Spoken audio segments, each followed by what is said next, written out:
राहुल गांधी का पूरा आचरण अब अराजक हो रहा है। आज भारतीय राजनीति का भस्मासुर कोई है तो वो राहुल गांधी है। राहुल गांधी जी निहायत ही ओछी, स्तरहीन बातें कर कर यह विश्व को बता रहे हैं कि नेता प्रतिपक्ष का पद पाने के बाद भी उनके अंदर गंभीरता और नेता प्रतिपक्ष की परिपक्वता का घोर अभाव है। ये इल्जाम है और ऐसे इल्जामों के लिए सफाई कैसी रहती है ये भी आपने देखा ही होगा। मेरी छवि बिगाड़ने की कोशिश की, हजारों करोड़ों रुपए लगा दिए कि राहुल गांधी को बदनाम करो। बीजेपी जिसे कांग्रेस का इकोसिस्टम कहती है और कांग्रेस इंडिपेंडेंट मीडिया, उसमें कई ऐसे लोग हैं जिन्हें लगता है कि राहुल गांधी को जानबूझकर निशाना बनाया जाता है। ऐसे लोगों का आरोप है कि ऐसी कोशिशों का मकसद होता है राहुल गांधी को राजनीति की मुख्यधारा से हटाना। वो दावा करते हैं कि राहुल गांधी मुख्यधारा से हटेंगे तो लोकतंत्र को बचाना मुश्किल होगा।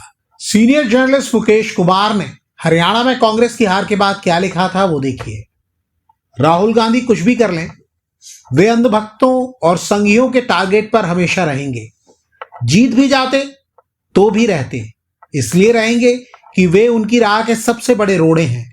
वे हट जाएं तो कांग्रेस और लोकतंत्र को खत्म करना बेहद आसान हो जाएगा। राहुल कांग्रेस को जोड़कर रखने वाली ताकत है। गांधी परिवार इसीलिए मोदी एंड कंपनी के निशाने पर रहता है। वे उस पर खींचते हैं, बौखलाते हैं, चोट पहुंचाते हैं। उसका वश चले तो वह उसे जड़ से खत्म कर दें। लेकिन क्या यह तस्वीर का सिर्फ एक रुख नहीं दिखाता?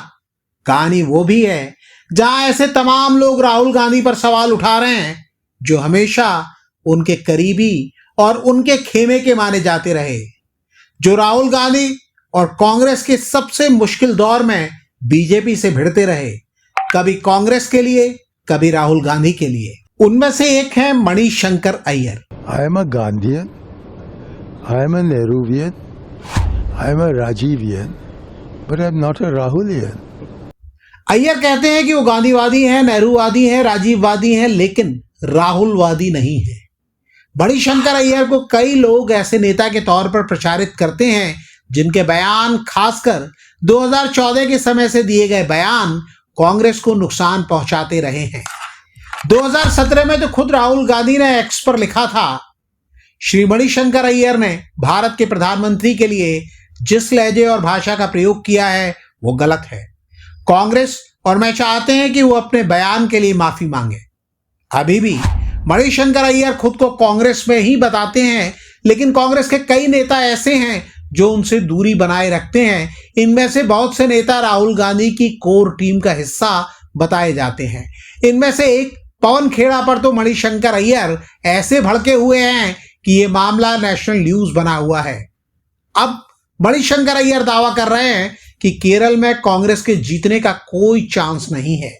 केरल में इसी साल विधानसभा चुनाव होने हैं और कांग्रेस सबसे ज्यादा उम्मीद इसी राज्य से लगाए हुए है। मणिशंकर अय्यर ऐसे इकलौते नेता नहीं है जिनके बयान राहुल गांधी के खिलाफ जाते दिख रहे हैं। आपको डॉक्टर शकील अहमद याद है ना? और प्रधानमंत्री दिन भर राहुल गांधी राहुल गांधी राहुल गांधी जपते हैं, तो ये लोग राहुल जी से डरे हुए हैं। डॉक्टर शकील अहमद का ये बयान साल 2018 का है। बिहार के हालिया चुनाव के बाद डॉक्टर शकील अहमद कांग्रेस छोड़ चुके हैं। उनके अभी के बयानों को बीजेपी अपने ऑफिशियल एक्स हैंडल पर पोस्ट कर रही है। डरपोक एक शब्द है, बहुत अच्छा शब्द नहीं है मगर मैं इस्तेमाल कर रहा हूं। अंग्रेजी में थोड़ा उसके लिए अच्छा शब्द है कि राहुल जी से ज्यादा इनसिक्योर पॉलिटिशियन मेरी नजर से आज तक नहीं गुजरा। जी हां, ये वही डॉक्टर शकील अहमद हैं जो किसी वक्त दावा करते थे कि पीएम नरेंद्र मोदी को राहुल गांधी से डर लगता है, और अब वो कह रहे हैं कि उन्होंने राहुल गांधी से ज्यादा इनसिक्योर पॉलिटिशियन नहीं देखा। डॉक्टर शकील अहमद दावा करते हैं कि राहुल गांधी हर मजबूत कांग्रेसी से डर महसूस करते हैं। वो इल्जाम लगाते हैं कि राहुल गांधी को सोनिया गांधी की कांग्रेस बर्दाश्त नहीं है। यानी सोनिया गांधी के समय जिन नेताओं की वक़्त थी, राहुल गांधी को उन पर भरोसा नहीं है। आपको याद होगा कि राहुल गांधी ने बीते साल गुजरात में क्या कहा था? जो जनता से कटा हुआ है और उसमें से आधे बीजेपी से मिले हैं। जानकारों ने दावा किया था कि राहुल गांधी ने यह टिप्पणी उन नेताओं के लिए की थी जो उनसे असहमति जताते हैं। हालांकि मणिशंकर अय्यर हो या फिर डॉक्टर शकील अहमद, दोनों को ही बीजेपी से मिला हुआ तो शायद ही कोई बताएगा। कांग्रेस के नेता भी ऐसा नहीं करेंगे। एक और नेता हैं जिनकी कांग्रेस और विरोधी दोनों ही खूब चर्चा कर रहे हैं।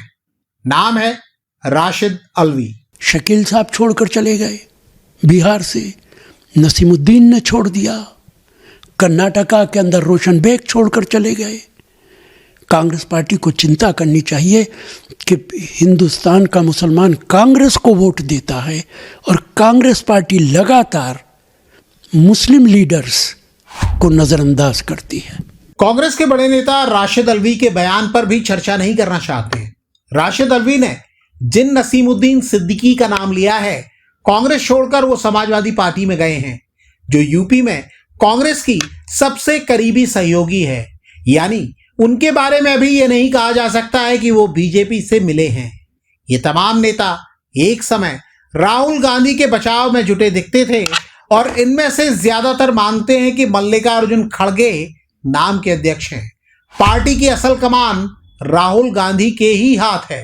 वो भी है, संदेह तो वो दूर कर ले, पार्टी 16 आना राहुल गांधी जी चलाते हैं। कांग्रेस के इन सभी असंतुष्ट नेताओं के बयानों को बीजेपी नेता निश्चित तौर पर हाईलाइट कर रहे हैं, लेकिन बड़ा सवाल है कि क्या ये नेता बीजेपी के इशारे पर राहुल गांधी के खिलाफ मोर्चा खोल रहे हैं? आपको क्या लगता है? कमेंट करके हमें बताइएगा जरूर।